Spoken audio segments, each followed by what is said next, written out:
I'm Sabine Ljunggren, and this is SEO in 2024 Additional Insights.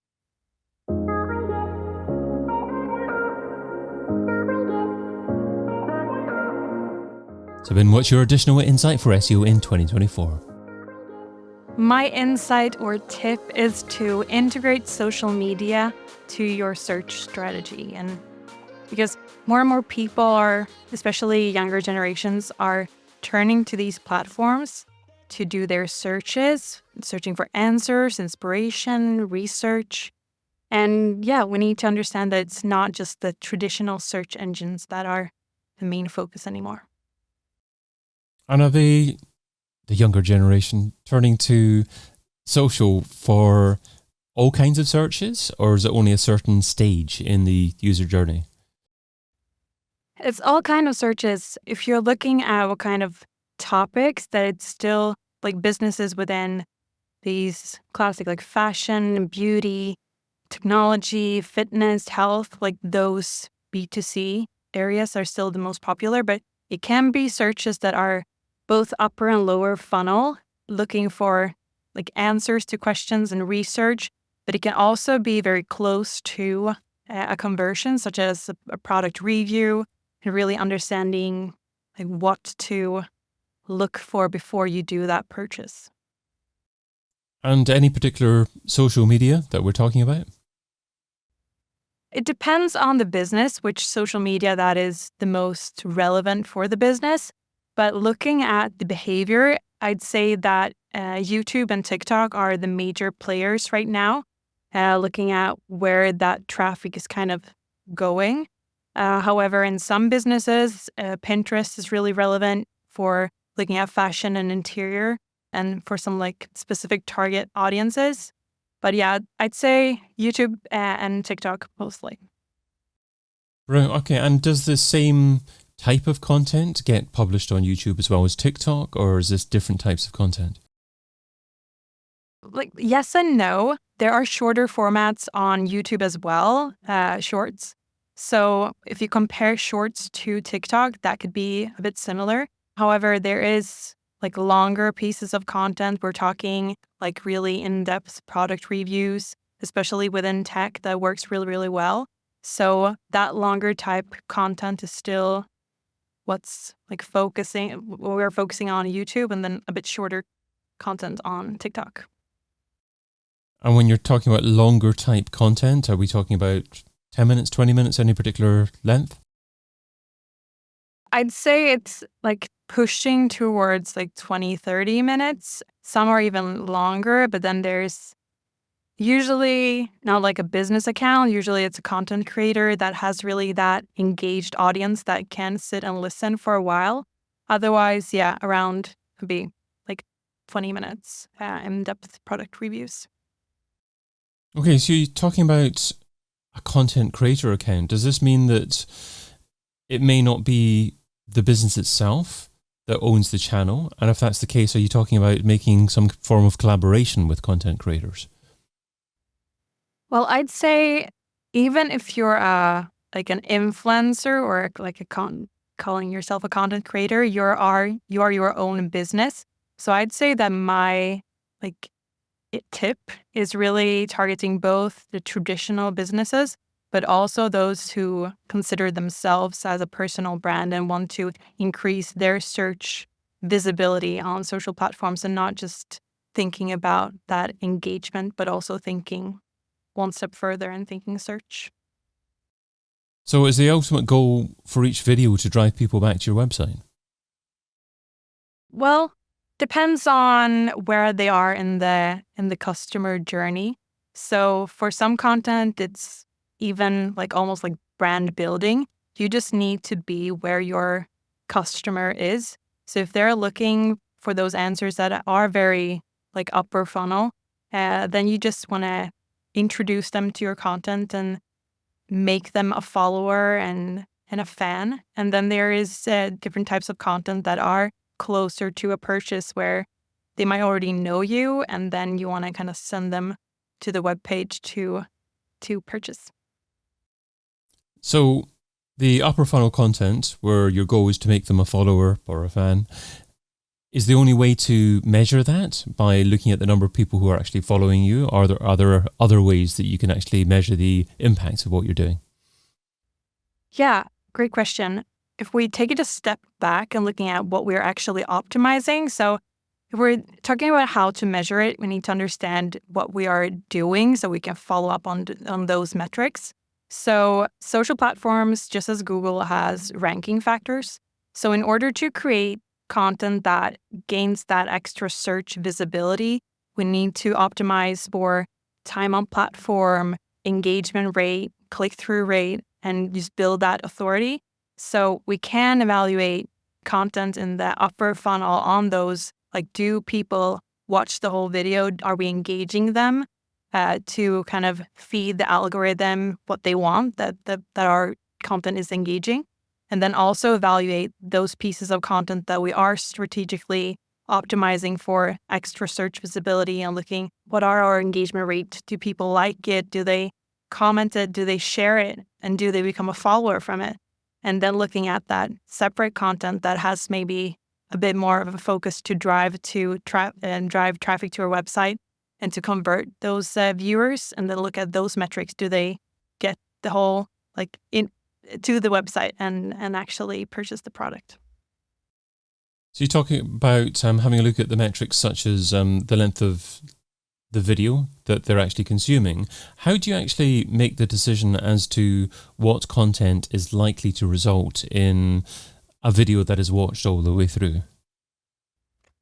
Well, there are, you need to obviously look at the content you produce and see and evaluate what works and what doesn't. But there are a few tips and tricks in order to maximize your chances of getting the best result in terms of people watching the whole video. So a lot of people have probably heard about hooks and just making people stay on really consuming the whole clip or video. Well, what's an example of a hook? Well, there is something that's called pattern interrupts, where you can change different camera angles or saying something unexpected or using sound bits that are unexpected, and just keeping the viewer engaged and not just setting up your phone and just talking into the phone and then that's it. Okay, good. And is there any trend that you're seeing at the moment in terms of the type of content that is working most effectively at the moment? Ooh, well, that kind of depends on what day we're looking at. But I'd say that, speaking of trends, I think you need to, as a business especially, understand and can evaluate what trends that you should jump on and not, and find your personality and your way of doing it. So when you find that personality and you have a bit of self-distance and just doing those trends, that works really, really well when companies have a personality. And just another trend that really works, that is kind of evergreen, is to look at the comments and look at what your followers are requesting. A lot of business accounts who ask their followers what recipe should we do next, or what product should we review next, and then actually creating videos and tagging those comments and here it is. That works really well. So at the beginning of your answer there, you said it depends. That depends on, and I thought you were going to say the category of business that you were talking about, but you said it depends on the day. So does that mean that your content needs to change according to the day of the week? Is that what you're saying?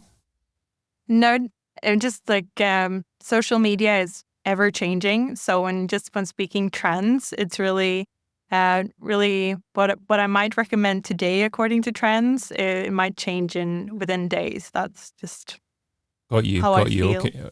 Okay. So you have to keep your ear to the ground, make sure that you know what your target market is after and consuming at that moment in time, and deliver something similar to them.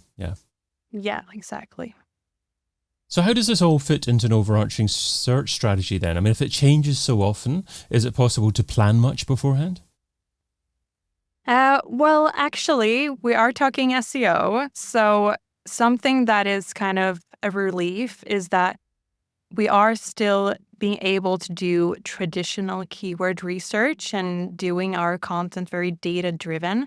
So just like you would plan your content production on your website according to what keywords you want to gain visibility on and rank for, you can do those keyword research like that same method for the different channels. So, for example, TikTok has their creative center showing different trends for different trending hashtags and keywords and songs, and you can use those classic like tools as Ahrefs and SEMrush to get also that search volume information and really use those same tactics for your keyword research for social platforms like your website. So to integrate it to a search strategy isn't that strange when you look at it. Got you. Okay. And what about reporting in general?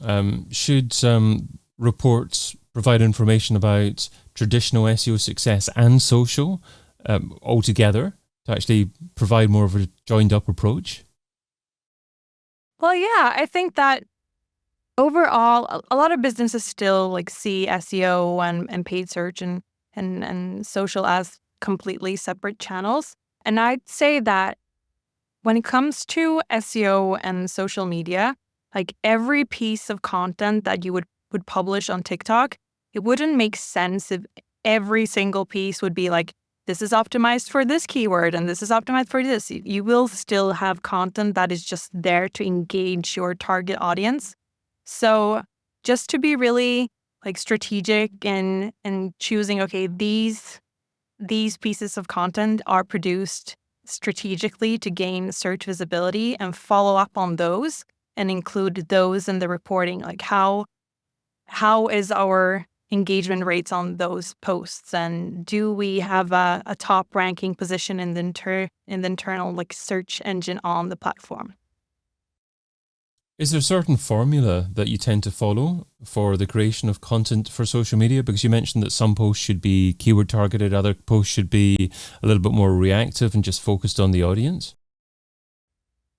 I'd say that you really need to have a close relationship with the like social media team, because I'm not here to take their job. I'm here to kind of provide like data for them and also like inspiration on what you can do, because we're all like having the same goal for the business.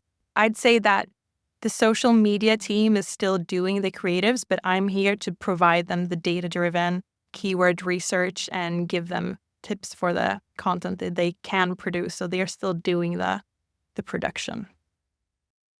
Should every type of business be using social media, or is it only certain types of businesses that you're talking about here?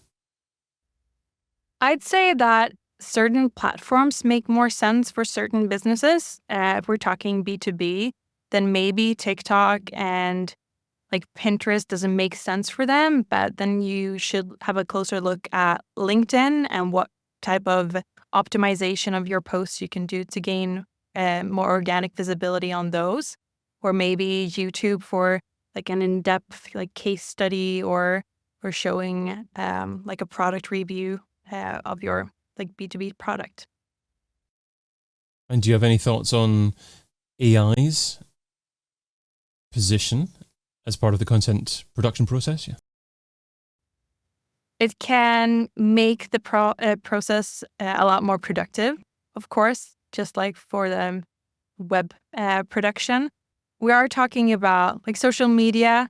I'm a bit on the fence when it comes to like the creative part, to use AI to create like videos and images when it's that organic content on the social platforms. So I'd say it can make it more productive when it comes to the text production, but be careful. Okay, so it sounds like you're probably more of a test and learn mindset, where you're not against it, but you want to see evidence that it's worthwhile to use. Yeah, definitely. And it could work for some businesses, but it's not an overall like, yeah, go for it. So you've shared what SEO should be doing in 2024. Now let's talk about what SEO shouldn't be doing. So what's something that's seductive in terms of time, but ultimately counterproductive? What's something that SEO shouldn't be doing in 2024? Well, it would be a crime not to say this tip. So speaking about social media, I'd say that as an SEO, you shouldn't only focus on optimizing your website. So you should be very open-minded to team up with these other teams, the social media team, and really see how your role might change and understanding how you can help each other. So not working in small divided groups. And on that topic, be really mindful with your time and think about repurposing content. Make that blog post that you're doing for your web and make that into a social media post as well if you see that there is search volume for those platforms for the same subject. Sabine Ljunggren is Senior SEO Specialist and Partner at Maya Marketing, and you can find her over at mayamarketing.se. Sabine, thanks so much for adding your additional insight to SEO in 2024. Thank you. I've been your host, David Bain. You've been listening to an episode of SEO in 2024 Additional Insights, a Majestic series that complements the original SEO in 2024 podcast, video series, and book. Find out more at SEOin2024.com.